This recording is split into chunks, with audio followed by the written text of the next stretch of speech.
खुलुमबाय बड'लेण्ड इंखं टेलिभिजन स्टुडिय'आव आं ललिता गयारी दिनै मोनाबिलिनि गाहाय रादाबफ्राव दं। जगिगफायाव जेहादीजों लोब्बा थानाय माद्रासायाव सोरखारनि बुलडोजार सालायदों। कमनवेल्थ गल्ड मेडेलिस्ट नयमनि सयकियानो 50 लाख रां आरो DSP रेंकनि साख्रि। बेंटलाव सारन्थाइ गावनानै सानै बिबै फिसौआ गोब्राब जखम। 1 सेप्तेम्बर खालि बिटिआर सोरखारा ओनसोलारि बन्द फोसावदों। आलफा उदांआ आफादनि गुबुन सासे सोद्रोमाखौ जिउ फोजोबनायनि साजा फोसावदों। सिमेन्ट सापरि पुलिसनि हेंथायै रायजोफ्रा गोख्रों खुद्रिसारदों। बिटिआर सोरखारनि दैदेननायावनो श्रीरामपुर गेटआव सिन्डिकेट सोलिगासिनो बुंदों रबिराम नार्जारि। बरपेटा रड थानायाव सासे पुलिस कनस्टेबलखौ रिजार्भ क्लज खालामदों। 67थि फिल्म फेयार बान्था 2022 खौ फोसावबाय। पाकिस्तानाव गिख्रंथाव दैबाना 1,100 सुबुंनि जिउ खहा, बेनि गेजेराव 380 उन्दै गथ'। दानिया फैदो आबुं रादाबाव।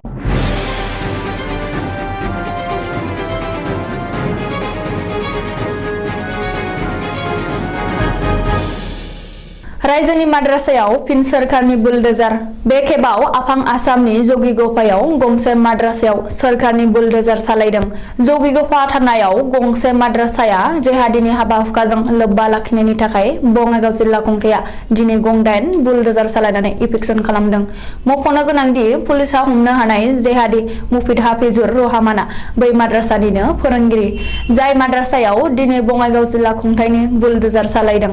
गलपारा पुलिसआ जेहादी मुफिद रहमानखौ हमनायनि उनावनो बै माद्रासाखौ इभिकसन खालामो बङाइगाव जिल्ला खुंथाया बिथोन जारि खालामदोंमोन।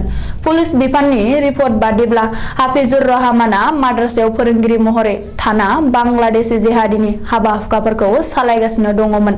सुलुङाव फोरमायथिनाय बादिब्ला पुलिस आरो रैखाथि बिफाना थांनाय हरावनो मुफिद हाफिजुर रहमाना फोरोंनाय जगिगफानि माद्रासानि फरायसाफोरनि हस्टेलखौ खालि खालामहैयो। जाउनाव फरायसाफ्रा माद्रासानि हस्टेलनिफ्राय गावबा गावनि न'आव थांफिनजोबदोंब्लाबो गोजाननि सा 13 फरायसाफ्रा दिनै हरसेखौ हस्टेलाव थायो। मख'नो गोनांदि जगिगफानि माद्रासाखौ दिनै खुंथाया इभिकसन खालामनाय जाथायखौ बिथा खालामना ओनसोलाव दुंहाव थासारि सोमजिदों। बावैसो जानानै थांनाय बार्मिंहाम कमनवेल्थ गेम्सआव सनानि मेडेल देरहानाय भारत हादरजों लोगोसे आसामनि गोग्गानाय लाबोनाय नयमनि सयकियानि थाखाय बान्था फोसावदों आसाम सोरखारा। नयमनि सयकियानो आसाम सोरखारा जर'खा बान्था आरो मान होगोन। मंगलबार खालि आसाम सोरखारनि केबिनेट मेलाव बे थांखिखौ लादों। आसाम सोरखारनि केबिनेट मेलाव लाजानाय थांखि बायदियै देग्लायनि कमनवेल्थ गेम्सआव लन बलाव सनानि मेडेल देरहानो हानाय नयमनि सयकियानो आसाम सोरखारा नोगोद 50 लाख रां एकालिन होगोन।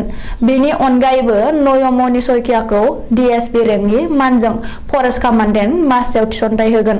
आसाम सोरखारनि स्पर्टस एक्टनि सिङाव नयमनि सयकियानो बे सन्मानखौ होगोन आरो साख्रियाव थिसनगोन। फैगौ 3 सेप्तेम्बर खालि रायजो सोरखारा नयमनि सयकियानो थिसनथाइ होगोन। मख'नो गोनांदि नयमनि सयकियाया बार्मि कमनवेल्थ गेम्सनि लन बलाव सनानि मेडेल देरहानानै भारतनि थाखाय जारिमिन सोरजिदों। लन बलाव गिबि खेबनि थाखाय सनानि मेडेल देरहानो हानाय भारतारि टीमआव आसामनि नयमनि सयकियाबो दंमोन। चिरां जिल्लानि भारत-भुटान हादरनाङारि सिमना ओनसोलाव सारन्थाइ गावना सानै गोब्राब जखम। भारत-भुटान सिमनानि बेंटल ओनसोलाव दिनै फुङाव जादों बे सारन्थाइ गावनाय जाथाया। बे जाथायाव सासे बैसोगोरा सुबुंजों लोगोसे सासे खुदिया गोब्राब जखम जायो। जखम जानाय सानै सुबुंखौ 65 बोसोर बैसोनि आइजो लावखि बसुमतारी आरो 1 बोसोर बैसोनि इसाद बसुमतारी होननानै सिनायथिनो हादों। मिथिनो हानाय बायदिब्ला लावखि बसुमतारीया गावनि 1 बोसोर बैसोनि फिसौला इसाद बसुमतारीखौ लाना दिनै फुंनि 7 रिंगासोआव खामसालियाव संनाय खावनायनि खामानि मावबाय थानाय समावनो हरखाब गोख्रों सारन्थाइ गावो आरो बे जाथायाव बिबै फिसौ सानैबो गोब्राब जखम जाना हायाव गोग्लैयो। बबेखानि सारन्थाइ गावनायनि जुनै उन्दैसानि देहानि माखासे बाहागोआ खामलाबदों होननानैबो मिथिनो हादों। उननि समाव बिसोर सानै बिबै फिसौखौ फाहामथायनि थाखाय नखरनि सोद्रोमाफोरा काजलगाव JSB सिभिल हस्पिटालाव लाबोनाय जायो। गाबोन 1 सेप्तेम्बर 2022 बिस्तिबारखालि गाबोन रायजोनि दरबा जिल्लायाव ओनसोलारि बन्द। बिटिआरनि दरबा जिल्लायाव सोरखारि बन्द फोसावनाय जादों। बिटिआर सोरखारा गाबोन ओनसोलारि बन्द फोसावदों।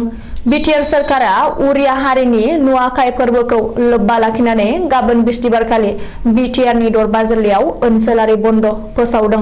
बे लेखायै गाबोन 1 सेप्तेम्बर बृहस्पतिबारखालि बिटिआरनि दरबा जिल्ला फारियै कक्राझार, चिरां, बाक्सा, तामुलपुर आरो उदालगुरि जिल्लायाव गासैबो सोरखारि मावख', फरायसालि, फरायसालिमा, सोलोंथायारि फसंथानफोरा बन्द थागोन।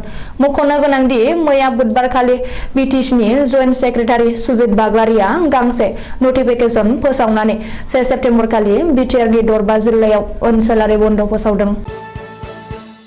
फरेस्ट गुरुआ दैदेननाय आलफा उदांआ आफादनि गुबुन सासे सोद्रोमाखौ जिउ फोजोबनायनि साजा फोसावदों।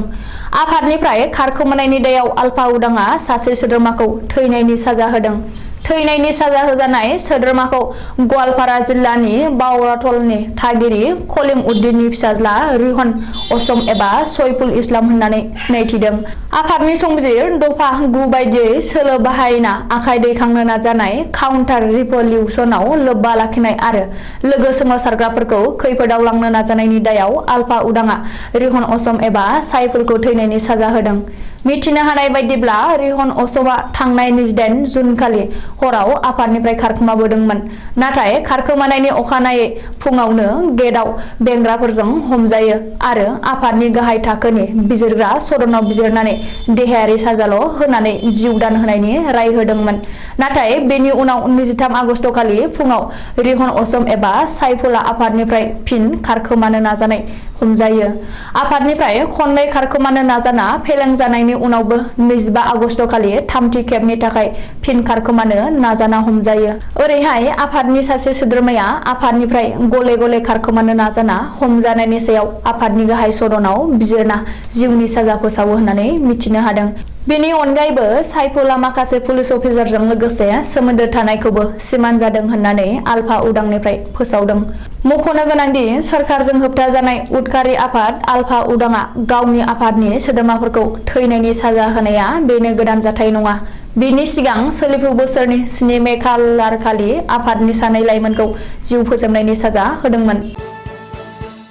धेमाजि जिल्लानि सिमेन्ट सापरि पुलिस बेन्दोंनि सिङाव थानाय सिमेन्ट खयबत्र गामिनि बिखोलां एबा देहायारि बेंगुरा गुनिन दासखौ सिमेन्ट सापरि पुलिस थानानि असि अभिजित देखाया दाय गैयालासिनो थानायाव लाबोनानै बुग्लिफैयो। जाउनाव गोब्राब जोखोम जायो। मिथिनो मोननाय बादिब्ला मैया बेलासिनि 4:30 रिंगायाव थानायाव हमनानै लाबोयो आरो बुग्लिफैयो।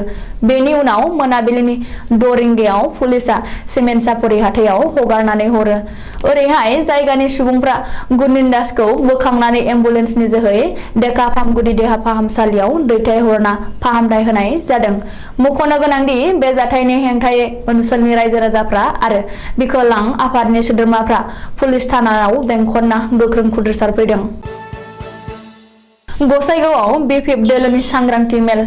हाग्रामा महिलारि दैदेननाय बिपिएफ राजखान्थि दोलोखौ गोख्रोंसिन खालामनो थाखाय रायजोनि गुबुन गुबुन जिल्लायाव बिपिएफ हान्जानि फोसावदिं मेल लोगोसे दैदेनगिरि जथुमा मेल लानायखौ नुनो मोन्दों। लोगोसे फैबाय थानाय समाव बिपिएफ राजखान्थि दोलोखौ इउपिपिएल हान्जानिख्रुइ गोख्रोंसिन खालामनो थाखाय जुजिगासिनो दं बिपिएफ हान्जाया। दिनै गसाइगाव जिल्ला बिपिएफ दोलोनि मोनसे सांग्रांथियारि मेल जानानै थाङो। बे हाबाफारियाव एमएलए रबिराम नार्जारिया बाहागो लाना इउपिपिएल दोलोनि आन्दोनि माखासे बाथ्राफोरनि सायाव बेफ्रुसार बिबुंथि होयो। बेजों लोगोसे बिटिआर सोरखारनि दैदेननायावनो श्रीरामपुर गेटआव गोबां सिन्डिकेट सोलिगासिनो दं, जेरै दाउ, अमा, मोसौ बायदि बायदि सिन्डिकेट सोलिगासिनो होननानै एमएलए रबिराम नार्जारिया खौरांगिरिनि सिगाङाव फोरमायो। जाय समाव आसामनि गिबि मन्थ्रि डक्टर हिमन्त बिश्व शर्माया आसाम पुलिसखौ स्मार्ट पुलिस खालामनो थाखाय खामानि मावगासिनो, बे समावनो बरपेटा रड पुलिस थानानि पुलिस अफिसारा गुबुन डिउटियाव थानाय समावबो पुलिस कनस्टेबलखौ साहा लोंनाय काप प्लेटखौ सम मथे लांफैनो हायैयाव रिजार्भ क्लज खालामदों। बे जाथाया बरपेटा रड पुलिस थानानि जाथायनि उनावनो बरपेटा रड पुलिस थानायाव दुंहाव थासारि सोमजियो।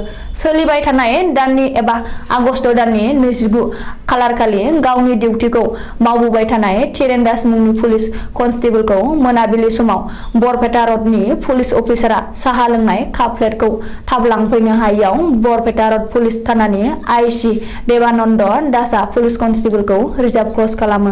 बे जाथायनि सायाव थार बिजिरनाय नागिरनानै जाथायजों भुगिनांनाय पुलिस कनस्टेबल टिरेन दासआ खौरांनि गेजेरजों आसाम पुलिसनि डिजिपि भास्कर ज्योति महन्त आरो गिबि मन्त्रि डक्टर हिमन्त बिश्व शर्मानि बिथांमोनखौ बे जाथायनि सायाव थार बिजिरनो थाखाय खावलायदों। बे जाथायनि सायाव मा थांखि लागोन आसाम पुलिसनि डिजिपि भास्कर ज्योति महन्त आरो गिबि मन्त्रि डक्टर हिमन्त बिश्व शर्मा बिथांमोनहा बेखौसो नोजोर होनांगौ जाबाय। 2022 मायथाइनि 67थि फिल्मफेयार बान्थाखौ मंगलबारखालि मोनायाव फोसावबाय। फावखुंगुर रणबीर सिंहआ हिन्दी सावथुन 83थिनि थाखाय बयनिख्रुइबो साबसिन हामसिन फावखुंगुर एबा एक्टर महरै सायख'जादों। बेनि अनगायैबो फावखुंग्रि कीर्ति सानआ हिन्दी सावथुन मिमीनि थाखाय बयनिख्रुइबो साबसिन हामसिन फावखुंग्रि एबा बेस्ट एक्ट्रेस महरै सायख'जादों। बेनि अनगायैबो विकी कौशल आरो Vidya Balan मोनहाबो best critic actor actress महरै सायख'जादों। बे बोसोराव 2022 मायथाइ एबा 67थि फिल्मफेयार बान्था एबा एवार्ड बयनिख्रुइबो साबसिन हामसिन सावथुन महरै शेरशाह मुंनि सावथुना सायख'जादों आरो बे सावथुनखौ दैदेननाय एबा बिथोन होनाय विष्णु बर्धनआ बयनिख्रुइबो साबसिन हामसिन एबा बेस्ट फिल्म डाइरेक्टर महरै सायख'जादों। बेनि अनगायैबो सापर्ट एक्टर महरै फावखुंगुर पंकज त्रिपाठीआ मिमी सावथुननि थाखाय बयनिख्रुइबो साबसिन हामसिन सापर्ट एक्टर सायख'जादों। बेस्ट स्ट'री राइटार महरै अभिषेक कापुर, बेस्ट डायलगआव दीपांकर बेनार्जी आरो स्क्रिन प्लेआव शुभेन्दु भट्टाचार्यमोनहा सायख'जादों। मख'नो गोनांदि मंगलबारखालि मोनायाव फिल्मफेयार बान्थाखौ फोसावनाय हाबाफारियाव बलिउडनि गोबां फावखुंगुर-फावखुंग्रिफोरा बाहागो लादोंमोन। थाद'नाय गैयै रोजा अखा हानायनि जाउनाव पाकिस्ताननि सा ओनसोल सिन्धु प्रभिन्स गिलगित पिअके बायदि ओनसोलाव गोबां गिख्रंथाव दैबाना जालांबाय। जाहोनाव गोबां न'-बां, धोन-दौलत, गारि-मटरजों लोगोसे सा 1,100 सुबुंनि जिउ खहा जाबाय। बिसोरनि गेजेराव सा 380आ उन्दै-उन्दै गथ'फोर दंफायो होननानै पाकिस्ताननि national disaster agency general Akhtar नवाजआ खौरांगिरिनि सिगाङाव मिथिहोदों। लोगोसे हादराव गासै 2 मिलियन एकड़ आबादथिलिया जोबोर गाज्रि खहा जालांबाय आरो $10 मिलियन न'-बांफोरा बायग्लिलांबाय आरो दै बानाजों बुखारलांजाबाय होननानै आख्तार नवाजआ बुंबावदों। सुलुङाव फोरमायथिनाय बादिब्ला दाबावैनो UN जेनेरेल सेक्रेटारि एन्टनि गुटारेसआ पाकिस्तानाव दावबायफैनानै जाथायनि सोमोन्दै नायबिजिरफैबावगोन आरो पाकिस्ताननि थाखाय वर्ल्ड बेंकनिफ्राय $160 मिलियन अनसुंथाइ होनो खावलायगोन। अदेबानि आमेरिकाया पाकिस्ताननि बे मिथिंगायारि अलखदनि थाखाय $30 मिलियन अनसुंथाइ होनो फोसावबाय। आथिखालाव गासै 50,000 सुबुङा रिलिफ केम्पआव थानांदों होननानै पाकिस्ताननि नेशनेल डिजास्टार जेनेरेल आख्तार नवाजआ मिथिहोबावदों। दिनै मोनाबिलिनि रादाबा एसेनोसै। गोजोन्थों।